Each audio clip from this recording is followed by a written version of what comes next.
മഹാലക്ഷ്മി സീരിയലിൻ്റെ പുതിയൊരു എപ്പിസോഡിലോട്ട് എല്ലാവർക്കും സ്വാഗതം. അങ്ങനെ മേഘനാഥനാണെങ്കിൽ വളരെ സന്തോഷത്തോടുകൂടി തന്നെ കമലേശ്വരത്ത് എത്തുന്നുണ്ട്. അങ്ങനെ ദുർഗയോടും കരുണയോടുമായിട്ട് പറയുന്നുണ്ട്, നമ്മൾ വിചാരിച്ച പോലെ കാര്യങ്ങളെല്ലാം നടന്നു അപ്പച്ചി എന്നൊക്കെ പറഞ്ഞുകൊണ്ട് വളരെ സന്തോഷിക്കുന്നു. അപ്പോഴേക്കും കരുണ ചോദിക്കുന്നുണ്ട്, ബോഡിയെക്കുറിച്ചുള്ള കാര്യങ്ങളൊക്കെ വല്ല അറിവും കിട്ടിയോ മേഘേട്ടാന്ന് ചോദിക്കുന്നുണ്ട്. അപ്പോഴേക്കും മേഘം പറയുന്നുണ്ട്, ഒരറിവും കിട്ടിയിട്ടില്ല, ഇനി എന്താ അറിവ് കിട്ടാൻ, മരിക്കാനുള്ളവരെല്ലാം മരിച്ചില്ലേ, ഇനി എന്താണ് മോളെ നോക്കേണ്ടതെന്നെല്ലാം കരുണയോടായിട്ട് പറയുന്നുണ്ട്.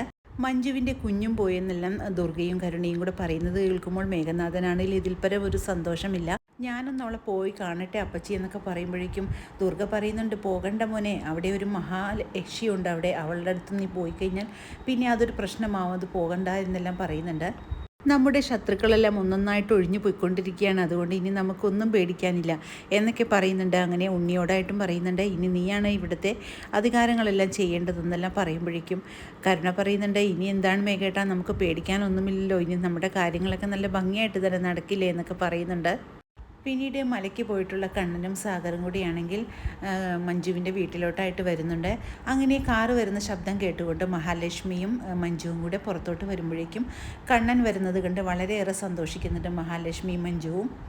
അങ്ങനെ കാറിൽ നിന്നിറങ്ങുന്ന കണ്ണനെയാണെങ്കിൽ വളരെ ആകാംക്ഷയോടുകൂടി തന്നെയാണ് നമ്മുടെ മഹാലക്ഷ്മി കാണുന്നത്.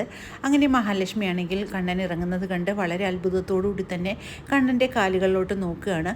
അപ്പോഴേക്കും മഹാലക്ഷ്മിക്ക് ഒരു കാര്യം മനസ്സിലാകുന്നുണ്ട്. കണ്ണേട്ടനാണെങ്കിൽ കാലിൻ്റെ മുടന്തെല്ലാം മാറിയിരിക്കുന്നു. ആ കാര്യമാണെങ്കിൽ മഞ്ജുവിനോടായിട്ട് മഹാലക്ഷ്മി പറയുന്നുമുണ്ട്, ഈ കണ്ണേട്ടൻ്റെ കാലുകൾക്ക് പോയ പോലെയല്ലല്ലോ മഞ്ജു, കാലിൻ്റെ മുടന്തെല്ലാം മാറിയതുപോലെയാണല്ലോ കാണുന്നതെന്ന് പറയുമ്പോൾ രണ്ടുപേർക്കും വളരെയേറെ സന്തോഷമാകുന്നുണ്ട്. അങ്ങനെ അവരുടെ മുന്നിലോട്ട് വളരെ സന്തോഷത്തോടുകൂടി നടന്നു വരുന്ന കണ്ണനെയാണ് കാണിക്കുന്നത്. ഇത് കണ്ട് സന്തോഷം കൊണ്ട് കണ്ണ് നിറഞ്ഞു പോവാണ് മഹാലക്ഷ്മിക്ക്. താൻ ആഗ്രഹിച്ചതുപോലെ തന്നെ കണ്ണേട്ടൻ്റെ കാലുകൾക്ക് സ്വാധീനം കിട്ടുകയും കണ്ണേട്ടനാണെങ്കിൽ നല്ല രീതിക്ക് തന്നെ നടന്നു വരുന്നതും കാണുമ്പോഴേക്കും മഹാലക്ഷ്മിക്ക് ഇതിൽ പരം ഒരു സന്തോഷം ഇനി വരാനില്ല. അങ്ങനെ വളരെ സന്തോഷത്തോടുകൂടി തന്നെ കണ്ണനെ എതിരേറ്റുകയാണ് മഹാലക്ഷ്മി.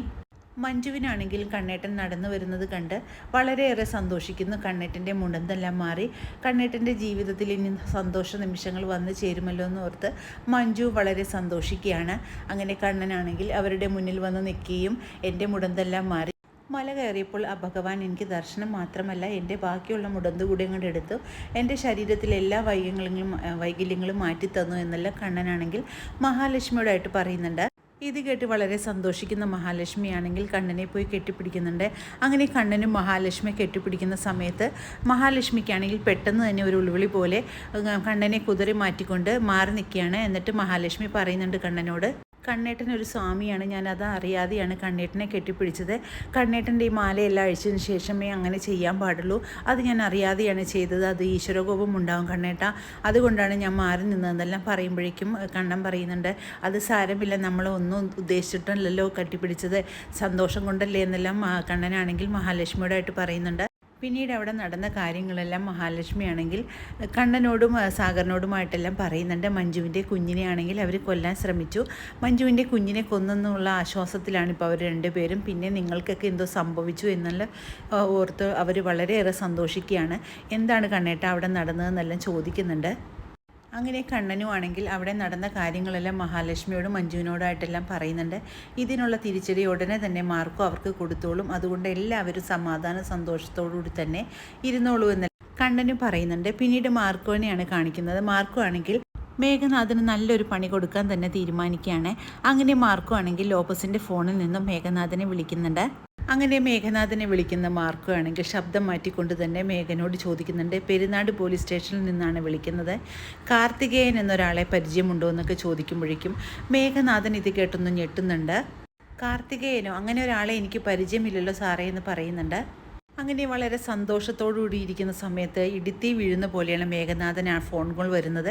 അങ്ങനെ മേഘനാഥൻ്റെ പരിങ്ങലും സംസാരവും എല്ലാം കേൾക്കുമ്പോൾ കരുണയും ഉണ്ണിയും ദുർഗയും എല്ലാം ആകെ ഒന്ന് വെപ്രാളപ്പെടുന്നുണ്ട്. എന്താണ് കാര്യമെന്നറിയാതെ അവരാകെ ആകാംക്ഷയോടെ തന്നെ മേഘനാഥനെ നോക്കിക്കൊണ്ടിരിക്കുകയാണ്. കണ്ണൻ മാർക്കോ എന്നുള്ള രണ്ടാളുകളുടെ മരണത്തിന് പിന്നിൽ താനാണെന്നാണ് ഇയാൾ ഇവിടെ പറയുന്നത്. അതുകൊണ്ട് എന്തെങ്കിലും സത്യമുണ്ടോ ഇല്ലെന്നറിയാനാണ് ഞങ്ങൾ വിളിച്ചതെന്നല്ല CI പറയുന്നത് കേൾക്കുമ്പോഴേക്കും മേഘനാഥനാണെങ്കിൽ ആകെ ഒന്ന് വെപ്രാളപ്പെടുന്നുണ്ട്.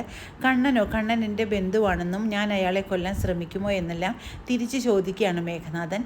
ഈ ഒരു കേസുമായി ബന്ധപ്പെട്ട് താൻ ഇവിടം വരെ ഒന്ന് വരണമെന്നെല്ലാം പോലീസ് സ്റ്റേഷനിൽ നിന്നും പറയുന്നത് കേൾക്കുമ്പോഴേക്കും മേഘനാഥനാണെങ്കിൽ ആകെ ഞെട്ടി വിറയ്ക്കുന്നുണ്ട്. ഇനി എന്ത് ചെയ്യും ദൈവമേ എന്ന് ഓർത്തുകൊണ്ട് മേഘനാഥനാണെങ്കിൽ വളരെയേറെ വിഷമിക്കുകയാണ്. ഇവന്മാരെല്ലാം മരിച്ചു കഴിഞ്ഞാലും ബാക്കിയുള്ളവർക്ക് ഒരു സ്വസ്ഥതയും സമാധാനം കിട്ടില്ലല്ലോ എന്നെല്ലാം പറഞ്ഞുകൊണ്ട് മേഘനാഥനാണെങ്കിൽ ആകെ കലി പൂണ്ട് നിൽക്കുന്നത് കാണിച്ചുകൊണ്ടാണ് ഇന്നത്തെ എപ്പിസോഡ് അവസാനിക്കുന്നത്. പുതിയൊരു എപ്പിസോഡിനായിട്ട് നമുക്ക് കാത്തിരിക്കാം.